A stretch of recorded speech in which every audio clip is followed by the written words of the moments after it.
At 5 o'clock this morning, and I had my radio on, and I heard about a fire in a tower block in West London, and I put the television on, and I saw the images, and I thought, crikey, I haven't seen anything as frightening as that, frankly, since 9/11. It just looked quite extraordinary. The up-to-date news is that it's been confirmed that 12 people are dead from this fire in the Grenfell Tower in Latimer Road in West London. There are 70 people being treated at 5 different London hospitals, 18 of whom are described as being in critical care. My understanding is that the fire service has got as high as the 12th floor in this building, but in total there were 24 floors. So I'm not going to speculate about what's going to happen to the numbers, but it is a pretty grim scene, to say the very, very least. And I think whichever God you pray to, or whichever belief system you have in your life, perhaps this evening is just one where we take a little bit of time out and think about those that have suffered this horrific tragedy. After London Bridge, we were, I think, pretty amazed how quickly the Armed Response Unit got to the scene. And similarly, the reports that I've heard are that the fire services were on the scene within 6 minutes of this being reported, and it was reported at 00:54, so just before 1 o'clock in the morning was when the first reports were there, and by 1 o'clock there were fire engines and firefighters there. 45 fire engines in total turned up. 200 firefighters were there tackling the blaze, many of whom actually going into the building. And if you remember 9/11 and what happened with the building collapse, you've got to have some real guts, haven't you, to do that job. So perhaps we should also pause and think a little bit about the bravery of the men and women that do jobs like this. So we've been listening over the last couple of hours to those that have been attempting to coordinate the emergency response. And speaking outside the Grenfell Tower, Met Police Commander Stuart Cundy recently gave us this update. This remains an active operation from our colleagues from the Fire Brigade. Sadly, I can confirm that 12 people that have died that we know of. This is going to be a long and complex recovery operation, and I do anticipate that the number of fatalities will sadly increase beyond those 12. And the thoughts of all of us from the emergency services, and I'm sure colleagues from the local authority and local council and all of Londoners, our thoughts will be with those that have been so affected by what is, as you heard here, a fire of a scale and a precedence that we've probably not seen in London for many, many years. I've said before, and I'd reiterate again, from a police perspective, what's really important is that we identify and account for everybody. We've had call handlers in our casualty bureau taking hundreds of calls today. Now, our experience shows us in cases like this, it's very, very challenging to put a number on how many people are unaccounted for. Our priority is clearly those that we know would have been resident within Grenfell Tower, but indeed there might have been others that were staying with family or friends. So if you do have any concerns, please contact the Casualty Bureau. Well, talking of that Casualty Bureau that Stuart Cundy there was talking about, you can get in touch with the Met Police Casualty Bureau if you've got concerns about anybody that's missing or information. Perhaps somebody who lives in that tower was staying with you on holiday or whatever. Any of that information is what the Met Police need, and they can be contacted on 0800 0961 233. That's 0800 0961 233. And if you didn't get time to jot that down, I'll make sure that it's on the lbc.co.uk website right now. OK. Also at that press conference, Steve Apter, the Director of Safety and Assurance for London Fire Brigade, also gave us this update. I can confirm I have had firefighters manage to get through particularly arduous conditions up to the top floor. They were hampered for some time by a fractured gas main, which was really difficult and challenging for the utilities to be able to isolate. That obviously, as you can imagine, created quite significant hazard. Once that was isolated, the crews were able to progress. Conditions in the tower, and you can see for yourselves, the fire's been burning for some time. The integrity of the building is a significant issue for us as a hazard, but I can confirm crews did make it to the top floor. Are there still any flames? Yeah, there are still pockets of fire yet to be extinguished in particularly difficult places to reach, and hence I've said we will be on scene for a long time. So firefighters, I've got a limited crew inside because I need to manage the risk to my firefighters, and what they are doing is assessing and looking at the situation. We've actually got a capability from Kent Fire Service, drones, so we're using drones to be able to create access and visibility to certain parts of the building to be able to assess the integrity of the building to enable me to plan further ahead.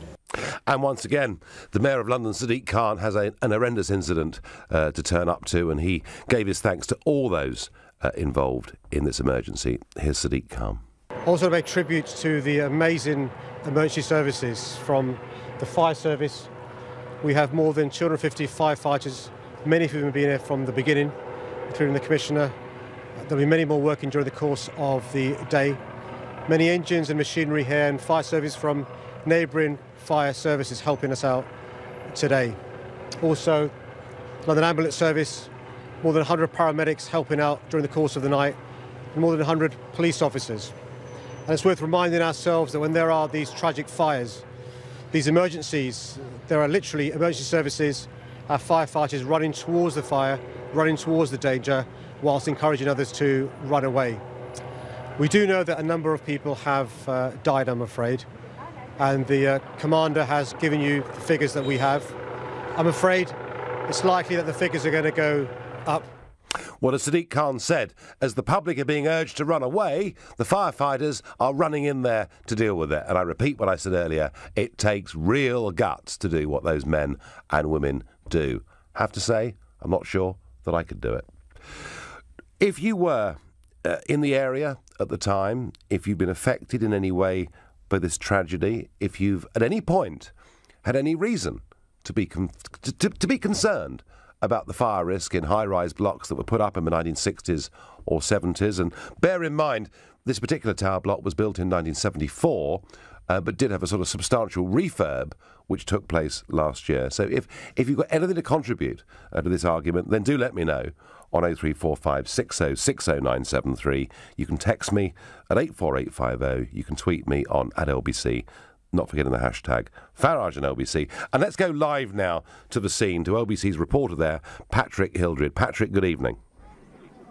Good evening. I'm just looking across at Grenfell Tower, completely blackened, of course. You can see intermittently a hose going up about halfway up to the building. And you mentioned the brave firefighters that ran towards the scene. I've just seen one of them come here towards the media scrum where that press conference was held earlier, as you were just playing some of the clips from it, with the police confirming that the number of people confirmed dead had risen from 6 to 12. Yes. Now, of course, there has been quite the relief effort, people coming to help and give food and other donations. And part of that is Saeed Ali, who's with me now from Muntada Aid. And that's an international aid organisation, but it is based in Fulham. So the West London Islamic Cultural Centre is nearby, and that's where they've been helping out. Saeed, just tell us a bit about what you've been doing at the centre today. Yes, well, we've been watching this unfold like many people today, and we decided that we needed to do something. And part of that was to open our doors in partnership with WLICC, where we're able to host anybody who's been affected by this fire. We can provide accommodation, we can provide food, we can provide washing facilities or showers. So this is what we have done in response to this, but also coming down here just to see what the needs of those affected people are in the centres here as well. Many of the people are, their main concern really is accommodation, and of course their loved ones. They're worried about missing people. We've been in touch with a former primary school teacher who worked at one of our centres, the Al Muntada School, and she's informed us, because she lives on the opposite tower and she's been evacuated. She's informed us that at least 5 children are missing from who attended the school. So obviously this is a huge shock for all of us. And you know, we don't really know where they are, or if in fact they've passed away, because some of a family of 5 with the 3 children, they were on the 23rd floor. So that's, you know, really high up. So there's a lot of worry for these families, and from Muntada Aid ourselves, you know, our hearts and condolences are with the families that have been affected by this blaze. And so these centres where people can come and stay the night, presumably also a place where people can get emotional support from each other. Absolutely, and it's an Islamic centre. At the same time, most of the people here were fasting as well. It's the month of Ramadan. We can provide their iftar meals. We can provide advice and support, financial support if need be as well. So this is what we're trying to do. I mean, we brought one of the imams from the centre to these centres here close to the tower blocks, and the doctors were telling us that some of the people are fasting and they need to have some medication. Can they not break their fast? And so we had to speak to the families and tell them that you can break your fast, that this is important that you have your medication. So we were able to provide that kind of support as well, spiritual support as well. How quickly did this all spring into action? It's incredible. I mean, there's been support from all kinds of places, not just the four corners of London, but across the country, and people have been coming down to this area in Kensington, and they've been providing the clothes, they've been providing food, they've been providing water, sanitation item as well. So people have been fast, and things like this are still coming in. And what we're also trying to push as well, and is to support the local authority as well, and just try to get them to give them a quick accommodation. But it's important that they can have this space to kind of cool down, because they're still up from last night, many of these people, and they haven't had a sleep. Patrick, thank you, and thank you to everybody, the emergency services, the volunteers that we've just heard that are coming in to help and provide the basics and food and water and where to stay and all the rest of it. I think we're all shocked and I think really horrified by those images of that tower block being ablaze. In just a few moments, I'll be joined by a former firefighter who's there at the scene to get more on just exactly what these men and women faced when they went into that building today. Right now, you're listening to The Nigel Farage Show, exclusively on LBC. It's 7:16. Shock and horror in West London this morning as the Grenfell Tower in Latimer Road, West London, goes up ablaze, and we know already that 12 people are dead. Already there is talk, I'm hearing, that the fire alarms, they may have gone off in the individual buildings, but the fire alarms did not go off in the building as a whole. Talk about why, if it was a refurb, there weren't sprinkler systems in place. And this is very unusual, because normally when there is something as horrible as this that happens, people don't start to drill down and start looking for blame. But I'm sensing that beginning to happen already. And I'm also sensing that there are people out there living in these tower blocks that were built back in the 1960s and 70s who do have, I think, some genuine concerns. And one of them, I believe, is Mike in Bromley. Mike, good evening. Oh, hello there, Nigel. Terrific to talk to you. Rather a sad moment to do it. But so, Mike, tell me, what's your experience of this? Now, I used to live over in a tower block in the New Cross area. It was on the Woodpecker Estate, and I was vice chairman of the Tenants Association over there, and we campaigned for some money that came through City Challenge to have those tower blocks demolished. And we were successful with that. And were you? So, who did you lobby, Mike, to get this done? Joan Ruddock helped us. Yep. But we gathered a lot of information through the London Fire Authority, and they told us. I mean, I was living in this building. There was over 120 fires in the particular building that I was in. Now, most of those fires were kind of like shoot fires, so like smoke and just one of the shoot burning, but I woke up at 1 o'clock in the morning and my front door was hot and my flat was full of smoke. And I called the fire services, and they told me to stay put. And I was just out of reach of those tall ladders, but I was absolutely terrified. Mike, when was this tower block constructed? This was the tower block. I'm not certain. I think they're late 60s. I mean, I lived there from 87. And they were demolished. But one of the key things about this is that although there were 6 tower blocks and 5 of them were demolished, but there was a big one, a really big one. It was about 24 stories, Our one was about 16. And the 24-storey one, they decided they wouldn't demolish it, but they would put a concierge in it, and then they put all this cladding around it. As indeed I understand, Grenfell Tower had some fresh cladding put on just last year.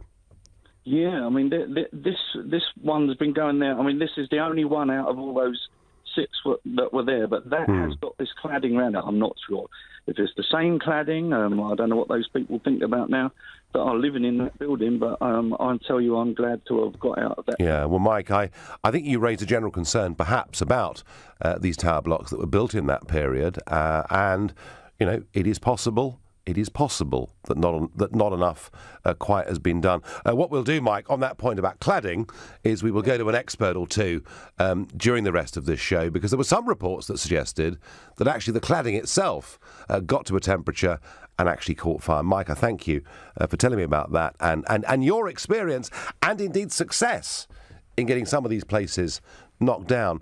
Abdul in Kensington, what's your point of view on this? My point of view, literally, I'm just calling up just to say thank you to all the people that have been participating in this community. I've never seen a community get together so great. Yep. The young, the old, everybody got together. I've been out since 3 o'clock in the morning. Yep. Literally looking out, giving people advice, where to go, what to do. I visited most of the clubs, which is the youth clubs, the youth centres that have been open, to see who needs help, maybe in translation, as people couldn't speak English. And the rest of it. But what I am finding, the media is mostly around the area of the Grenfell Tower. Yeah. And, I mean, now I'm actually in Al-Manar, the mosque in North Kensington. Mm-hmm. And it's, you know what, the greatest feeling, everybody from every nation is here. And there's no media to show how much young people are actually doing to help this cause. Well, Abdul, let's be fair. I can't speak for everybody else. But let's be fair to LBC, because just a few moments ago, before the break, I had Patrick Hildred on, who's there at the scene and who was interviewing a young Muslim man from a charity, and it was a Muslim charity that were there helping people. So I think, Abdul, as far as LBC is concerned, I think we have reflected fully that the community together, you know, have worked on this. And all I can say to you, if you've been up since 3 a.m. out there doing it, Abdul, full marks to you. Well done. Absolutely terrific. Thank you. I'm going to go now to Ben Bradford, who is a fire safety engineer. And he's managing director of a risk and resilience consulting firm. Ben, good evening. Good evening. Now, as I said a moment ago, normally when something awful like this happens, there is the sense of shock and horror and upset. But already I'm hearing quite considerable criticisms and worries coming out from a lot of people about the safety of this building. What can you tell us? Yeah, well, first of all, I'd just like to say I'm deeply saddened by the tragic loss of life and painfully aware that there's a lot of anger among the general public, and I guess a number of questions being raised in the media about, is stay put safe, or the alarms were too quiet, and yes, why was there only one stair, or why is there no sprinklers? And a number of whilst these are issues that are worth consideration, that they, I think that the main factors of consideration revolve around the cladding and compartmentation, and I guess why a external fire spread fire would penetrate the building in the way that it did. But isn't the sort of extraordinary thing just how quickly this fire appeared to take hold? Yes, it is. It is an unprecedented fire, and I think there has been a lot of speculation as to what the exact causes are and how it spread so quickly. But I think we need to wait until the full findings of the fire investigation come out before we speculate too much. And there's been a lot of criticism of national building regulation. I've heard some of this, yeah. Yeah. I think that fire precautions in the UK are among the best in the world. I think that our fire safety legislation and guidance does a very good job, and I'm sure that in time we'll get the answers to all of the questions that are being posed. Well, let me ask you a question, Ben.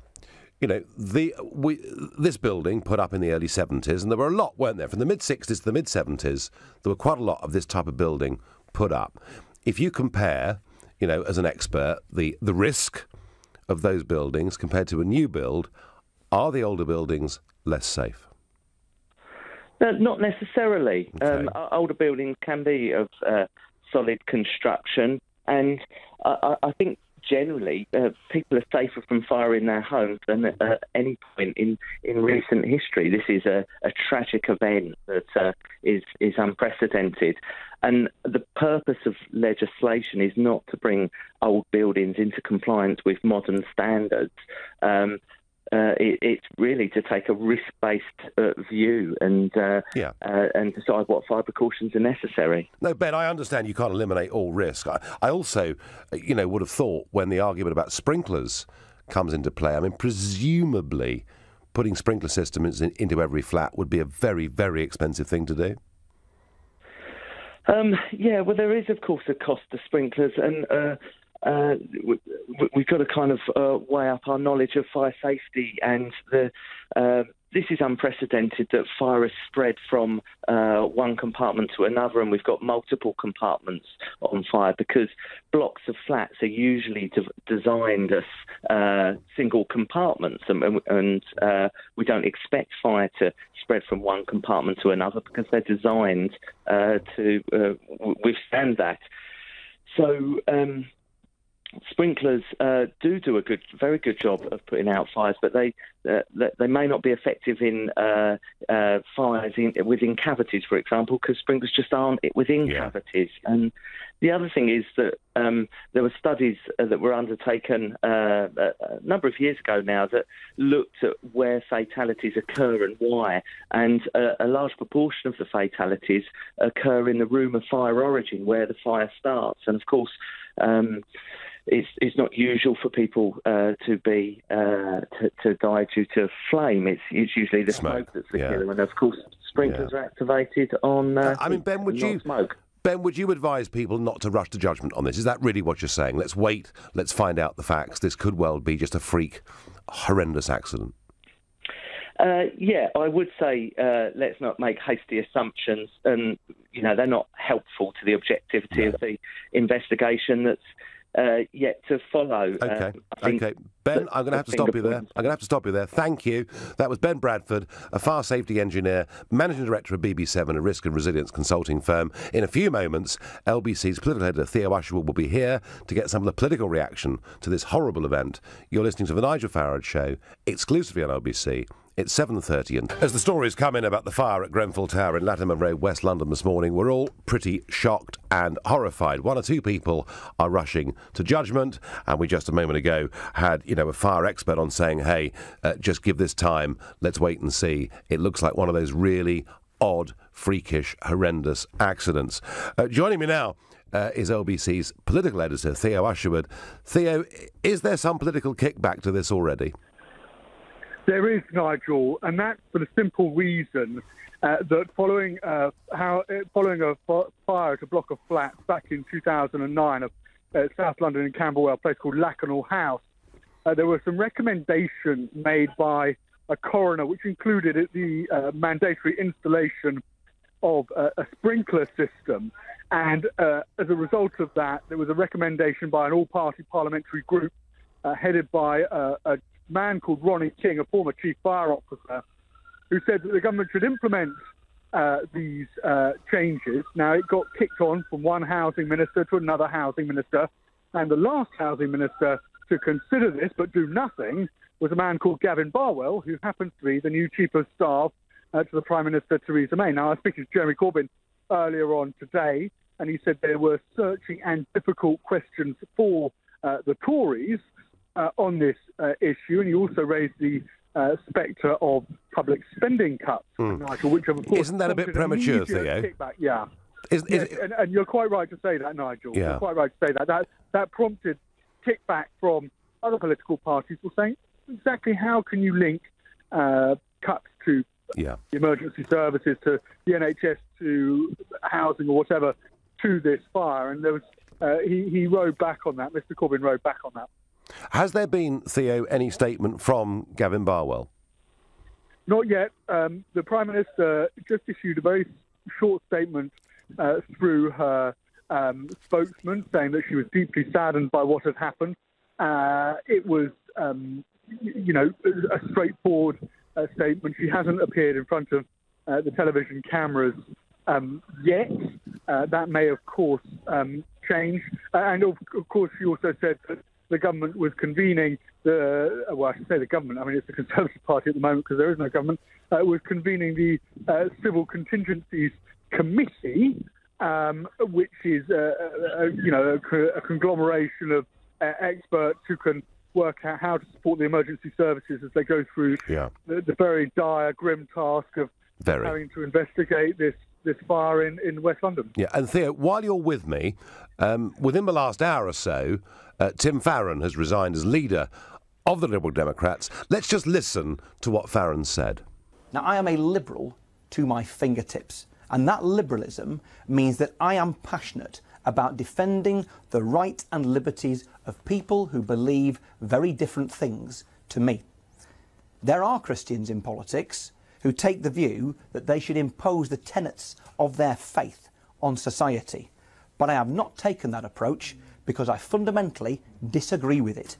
It is not liberal, and actually it's counterproductive when it comes to advancing the gospel.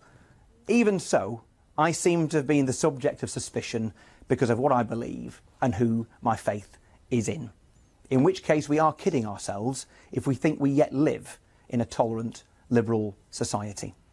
And that's why I have chosen to step down as leader of the Liberal Democrats. Theo, is this just an excuse for having not done very well in the election, or does he actually mean it? A bit of both. I mean, the Liberal Democrats got 14 seats. At the beginning of the campaign, there was talk of 30, 40 seats, righting the wrongs of 2015 and getting back to the position they'd enjoyed under Charlie Kennedy and Nick Clegg. But of course, this question about Tim Farron's views when it came to homosexuality, the refusal repeatedly questioned to say that he didn't think homosexuality or homosexual sex was a sin, just dogged the campaign, and it had real cut through. And Lord Brian Paddock resigned this afternoon, said he couldn't serve in Tim Farron's top team as shadow as the Lib Dem spokesman on home affairs. For Mr. Farron, it was very, very difficult. It had cut through, and many people felt that they had to blame. His argument, of course, Nigel, and I should say this, and you heard it a little bit there, is that what he believes in private is very different to what he believes when he's in his role as leader of the Liberal Democrats. And I question this, and that you can actually do that, and the public think that that's a perfectly acceptable position. It's a little bit like saying you finish your show and you go home, you put on a pair of sandals and eat granola. It's not you. No. I pour Theo, I pour a large glasses at me. Don't worry about that. But wouldn't it have been better if Farron had just been upfront about it? People have different opinions. People have different religious beliefs. I mean, my view is that political leaders run away from media criticism, thinking it'll put off all the voters. I think we're grown up enough to respect the fact different people have different views. Well, I think your analysis is right, Nigel. If you're the leader of a libertarian party like UKIP, but if there's some, you can have different views, and if that's perfectly acceptable. I think the problem for Tim Farron is he's always taken this slightly preachy tone about what liberal values are and standing up for refugees and the appeal that he's trying to get across, and then at the same time he can't say something which the people he's trying to appeal to, and I get that they're not the same people who appeal to UKIP are trying to attract, or the Conservatives are trying to attract, don't agree with. And that's the problem that he... That's the problem. And that's where he was hammered. And I think you're right to say that... I think you're right to say about your analysis about, we should all be grown-ups about it. But of course he was being hammered both by Labour and the Conservatives on this issue. But that's politics, Theo. And they're raising the issue. That is politics, and he lost. Listen, he lost when I was UKIP leader, I was being hammered by everybody. But that's the way that it is. Listen, you made a virtue of it, Nigel. I did. You're right, Theo. Listen, thank you ever so much indeed. Now, while we've been looking at this horror in London, equally in the United States of America.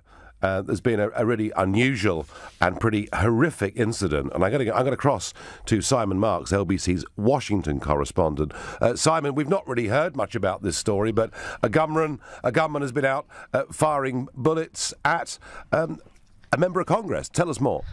Yes, Nigel, absolutely horrifying events here in Washington, D.C. that have shocked people on this side of the Atlantic, just as people in London have been so awfully shocked by events in Shepherd's Bush. It was early this morning. As you know, there isn't much these days that brings Democrats and Republicans together in Congress, but baseball does. And there's an annual baseball match where the Democrats take on the Republicans. And this morning they were having a practice for it down in Alexandria, Virginia, which is just on the other side of the Potomac River from downtown Washington, D.C. And in the early hours of the morning, that baseball practice was punctuated by the sound of gunfire. A man with a rifle, who we now know died in crossfire with Capitol Hill security staff who were protecting members of Congress at that baseball practice, opened fire.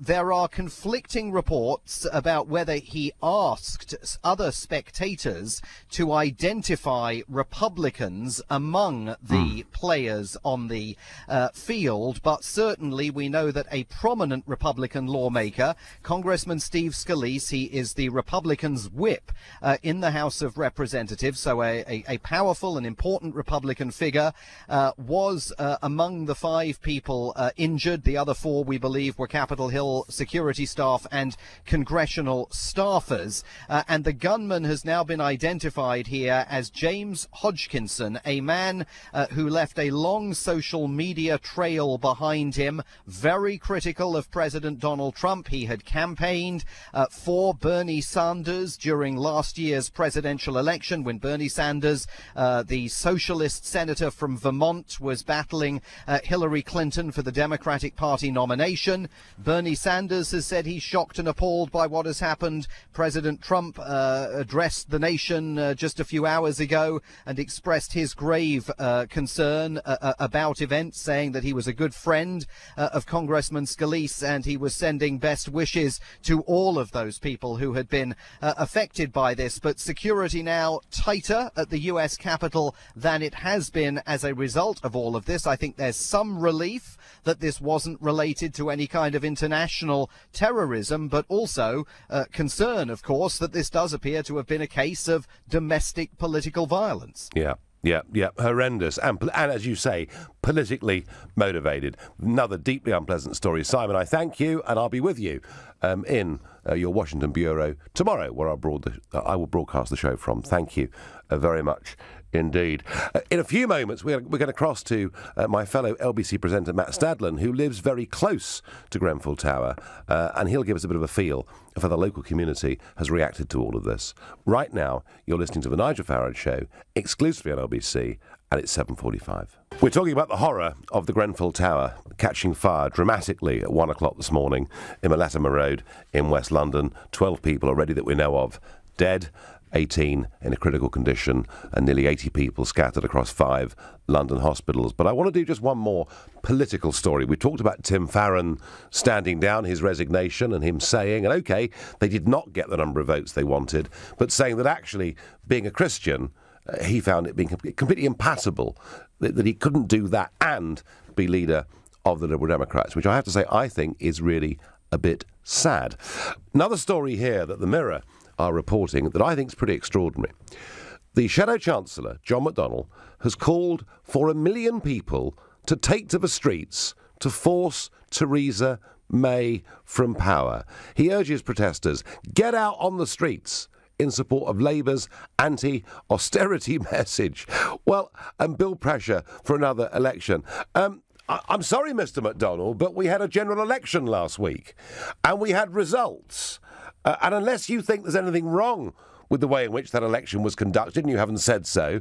The thing about democracy is that it stops us taking to the streets. It's a safety valve. We don't need mob rule. We don't need intimidation. It's why we have elections. And I think this is a really, really worrying development if somebody as senior in British politics as John McDonnell is effectively urging mob rule. I condemn it completely. Please, listeners, if you think I'm wrong, if you think McDonnell's entirely right to do that, then please, 0345 60 60 973. But let's get back to the horrors of Grenfell Tower in West London. And we're going to go to Matt Stadlen, fellow LBC presenter, who I understand lives very close by in the area. Matt, good evening. A very good evening to you, Nigel. So sad to speak to you on such a day as this. It's been a terrible blow to the local community. Where I'm standing right now, I can still see what appear to be flames flickering in one of the upper floors, maybe 18 or 19. But there is another side to all this, which is that I am incredibly proud of the local community, the local communities who really have, of probably every faith and colour that you could imagine, got together to help each other out today. It's been a remarkable show of solidarity. Yes, I mean we've had some interviews tonight from a local Muslim group and other people ringing in saying they've been out since 3 o'clock in the morning and helping.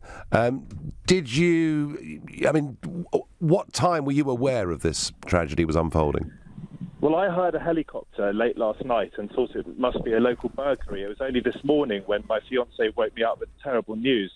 I went straight down at about 8:30. I've been pretty much here on and off all day. In fact, I'm going to be taking in a lovely lady from the 7th floor who managed to escape the fire. She didn't actually smell any smoke. She got out okay, and she'll be coming to live with us probably for about a month, making sure, of course, that she's also going to be on her waiting list. But the key message here is that people from every walk of life, because Notting Hill, as you'll know, is a very, very mixed community, have really been rallying around. There's been such an outpouring of generosity, of human kindness, of empathy as well. And I've bumped into neighbours of mine when I was growing up in the rather more affluent areas of Notting Hill, all coming along trying to do their bit. And I tell you what, I've been part of a human chain with people from every walk of life, again, just passing down bags of food, bags of clothes, trying to get things where they're needed most. So there's been an incredible rallying around. And I suppose if there is any silver lining, and it's hard to see one on a day like today, especially as there may well be news of further fatalities. Well, that's it, isn't it? Yes, I mean, the community coming together and helping each other, as you're doing by taking someone in to live with you who is now homeless, and I guess she's without her possessions as well. People have lost, there are lives lost, and I know that possessions don't matter as much, but people have lost literally everything. And the other thing, Matt, I'm really struck by is the story that we did sort of half an hour ago where, the fighters are shouting at people to get out of the area as they themselves are going into it. And that's pretty remarkable stuff. I've seen so many firefighters today just returning exhausted from heroic shifts, right from early this morning to late afternoon. These people really are the everyday heroes of our society. So that community has been absolutely incredible. I went to one of the local churches that has been a point for people to come and take food and get encouragement and support. And one of the things that I noticed was someone announced there was going to be 2 quiet places, Nigel, for people to pray, a Christian area and a Muslim area. People were going to be able to pray side by side. And at that point, there was a round of applause. But I'd want to make this point as well, because it's important. This is not just about the local community around here, Ladbroke Grove, Latimer Road. This is about people from across London. We've had people coming from right across London just to help and to be here and to donate. And it does make you proud to be a Londoner. But as a local, my overriding emotion today is one of terrible sadness. Yes, of course. I've heard really, truly horrible stories of what's gone on in the early hours of this morning. Yes, I must admit, I've heard 1 or 2 of those stories, and I don't even want to hear them, Matt. They're so awful. Matt Stadlen, fellow LBC presenter, local resident in the area, thank you ever so much for telling us about how the community in adversity and horror have come together to work with each other to help everybody, which is at least a little bit of a silver lining on what's been a pretty awful day. I'm going to go to Fire Brigades Union Executive Council member for London, Ian Leahere, who's there at the site. Ian, good evening. Good evening. So, Ian, is this the biggest fire that the London fire brigades have had to deal with in modern times? It's certainly one of the most devastating fires that they've had to deal with. I think the level of fire spread is unprecedented, as has been said before by fire officers. I think the firefighters and control staff in the London Fire Brigade have been, as your previous presenter said, heroic. They have worked till exhaustion, without a shadow of a doubt. And I've spoke personally to a number of the crew members that have left the scene to go back.